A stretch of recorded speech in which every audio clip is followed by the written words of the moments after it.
These things are usually called like AI for dummies, which is kind of dumb actually. I think it should be AI for geniuses, and that's what we all aspire to be. Because my headline, my provocative statement that I want everybody to kind of think about is AI is really easy.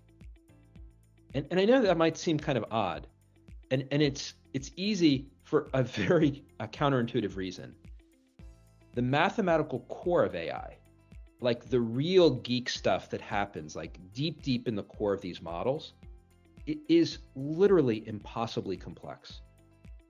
Between the type of kind of multivariable calculus and optimization algorithms that are used around it, but then the spectacular scale of these models, it is literally incomprehensible. No one can understand it. So there are probably a few really deep rocket science kind of people at OpenAI that truly can go to a chalkboard and start writing out the mathematical equations.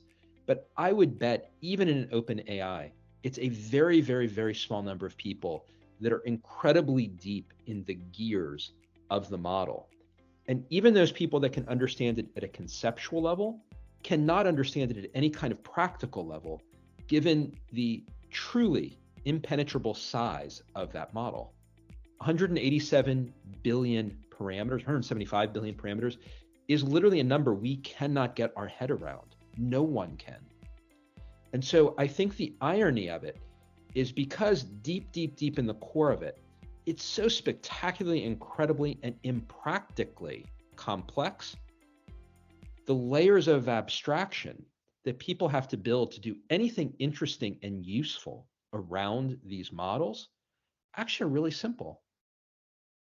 And so what I want to do is really bring some of this point to life with some very simple concepts in math, because I think if you understand those simple concepts, it's actually very easy then to extrapolate that when we start talking about what are, at least in principle, far more complicated models. So where I want to start is a quick refresher on functions. And I know, like, all of us have done this in math. Maybe it brings back some bad memories. I want to go through a few examples because a model is really simple. A model has an input. A model is a mathematical function. A model delivers an output. And again, that might seem like I'm grossly oversimplifying. I'm actually not. That is literally what these AI models are. They are math functions. And so just as a helpful reminder, you kind of look at this equation that's at the center at the top, x plus 6 times 3 equals y. The input is x, and we've all done this like a million times. You substitute in the 1, that gives you the answer of y. Y is the output. So for this function of x is the input, y is the output. In this very simple case, the number 6 and 3 are parameters. So if you adjust those parameters, all of a sudden, with the same input, you get a very different output. The second equation is a little more complex, but is still rather simple. A series of exponential values of x, but it's basically the same thing. X has some value. If you know the value of A, B, C, and D, you know the output then of y. Now, in this case, the parameters are things that you might be looking to figure out. So oftentimes when you do like any kind of experiment, you have a series of inputs and outputs. And usually then what you're actually trying to figure out through some kind of regression or some little graph that you're drawing is basically what are the values of those parameters that give you the inputs and outputs to correspond with what you're actually seeing in the data. So in this case, again, an equation that in real life, you'd kind of be like, man, it hurts my head. Like, I don't think I even want to deal with this. It has 4 parameters, 4. Again, the state-of-the-art GPT models have 175 billion parameters. This has 4. But at its core, it's actually exactly the same thing. An input comes into that model, the mathematical function crunches, it delivers an output. So a little more on functions. Now, the simple thing that we probably all remember from like middle school is functions on numbers.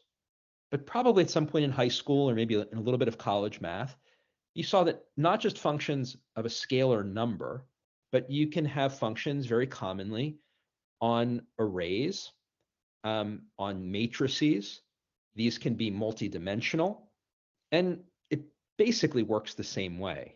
Again, there's all sorts of complicated ways that this can go, but it really is as simple as you can have an input, which could be a one-dimensional array, like x in this case of 1, 2, 3. You put that into this function, and then you get an output, and your output now is also an array. In this very simple case, it's an array of the exact same dimensions. So in this case, y would be 3, 6, 9. Making it slightly more complicated, you could have a two-dimensional array. You put that as the input into this function, you get as an output a two-dimensional output value. Again, hopefully this is fairly simple and intuitive, but it's an important thing I think to understand is that when you really look at models, models take as an input something called a tensor. A tensor is just a fancy word for an array or a matrix. It's just a series of numbers, sometimes that have a structure to it, like in this two-dimensional array. That's what's input into the model. And then the output of the model is also a tensor. Sometimes the output of the model is the same dimensionality as the input. Sometimes it's different. But in both cases, the input and the output, it's just the crunching of a series of operations that are going on inside the model. Now, the last example in kind of remedial high school math is a slightly more complicated expression. Typically, we talk about this as an order of operations.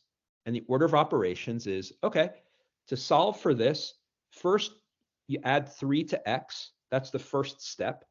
Once you've added 3 to x, in effect, there's a second function you're going to apply to that. You're going to multiply it by 4. Then there's a third function that you're going to apply. You're going to square whatever that thing is. And then you're going to add 16 to it, whatever that total is.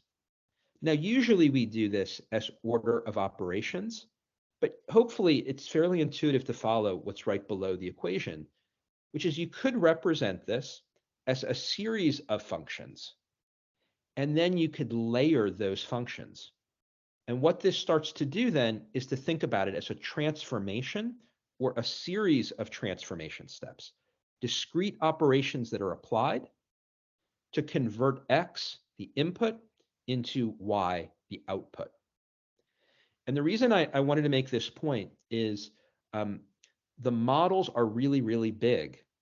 And so when you get beyond 3 parameters or 5 parameters or 12 parameters, what they typically then will talk about in a model are layers of the model.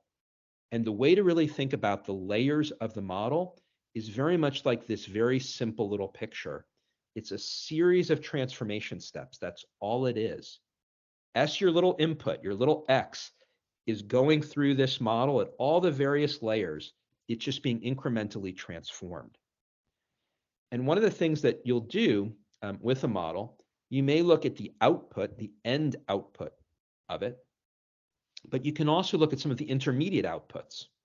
So people that really do try to understand the rocket science of these models will try to look inside and say, hey, what's going on at F3?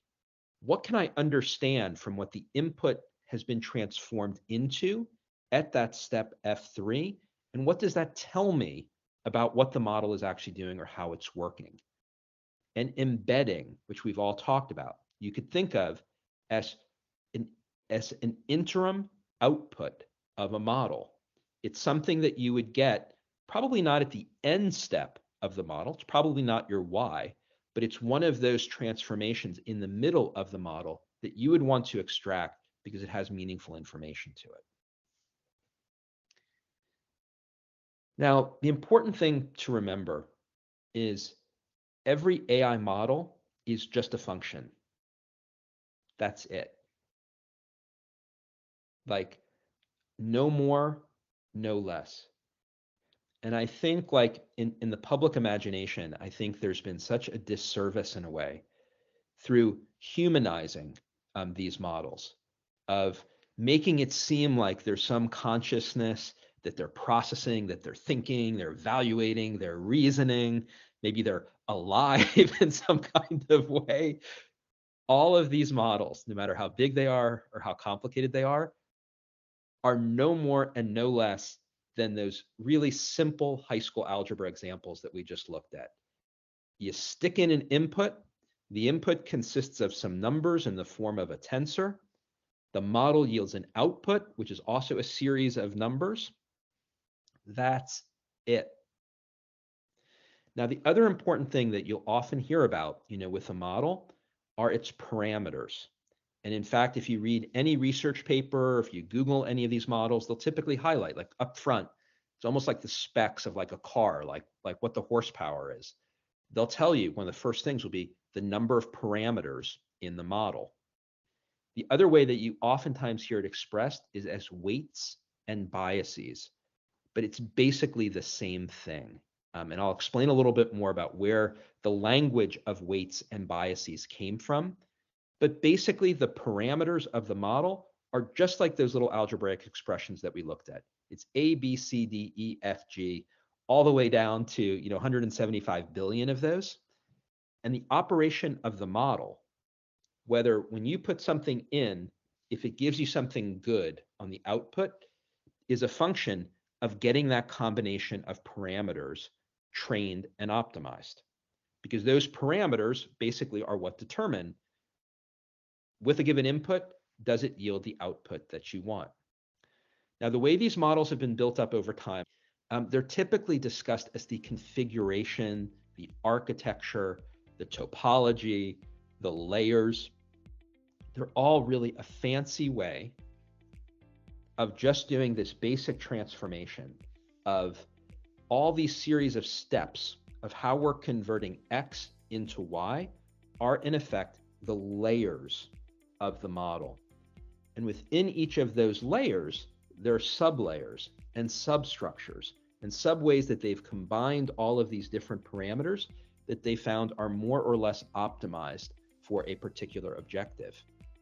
But when you think about a model, if you understand that it has an input, an output, a number of parameters, and those parameters are usually configured or organized in layers, quite frankly, you understand quite a bit at an operational level about a model.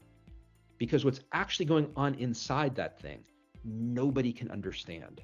It's simply too big and too complicated. And the first time you actually get like a trained model, you could download a trained model. What it typically consists of is a little configuration file that kind of tells you it has 12 layers, it's organized in this way. And then a huge binary file that basically just has a ton of numbers. And the first time you get it, like I opened it up, I was so excited. I'm like, wow, like this is like the secret of life. Like, let me go look at all these numbers, And it's millions of float numbers, long decimals, all between 0 and 1, or sometimes between -1 and 1. And you're like, what the heck is this? Like, you wouldn't know intrinsically what to do with it. And even if you put the same model and you trained it the same way, it will have different solutions. So that one unique thing that you're looking at with all the zeros and the ones isn't even the unique solution. There might be hundreds, thousands, millions, infinite number of configurations, mixes of all of those different parameters that wind up yielding the output that you're looking for.